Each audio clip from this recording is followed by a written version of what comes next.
నిన్నటి కథనం ప్రకారం దగ్గర ఇన్ని వేల కోట్ల రూపాయలకు దానికి సంబంధించి దానికి సంబంధించి డబ్బులు బ్రైబ్ చేసినట్టు, అది జగన్మోహన్ రెడ్డి కొంతమంది ఆఫీసర్లకు లంచం ఇచ్చినట్టు. ఇక్కడ మనం అందరం ఆలోచించాల్సిన లాజిక్ ఏంటంటే, ఎప్పుడైనా కానీ ₹5 10 పైసలు నుంచి ₹2.49 తగ్గిస్తే కంపెనీకి లాస్ అవుతుంది.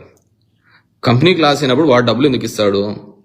కంపెనీకి ఏదైనా కానీ లాభం వచ్చే విధంగా చేస్తే, ఆ ₹5 ₹8 చేసినాడు అనుకో, ఖచ్చితంగా ప్రభుత్వానికే నష్టం వచ్చే విధంగా చేసినాడు, కంపెనీకి లాభం వచ్చే విధంగా చేసినాడు. కాబట్టి జగన్మోహన్ రెడ్డికి లంచం ఇచ్చింటారు అంటే ఒక రీజన్ ఉంటుంది. కాబట్టి ఆ విధంగా ఎక్కడ జరగలేదు.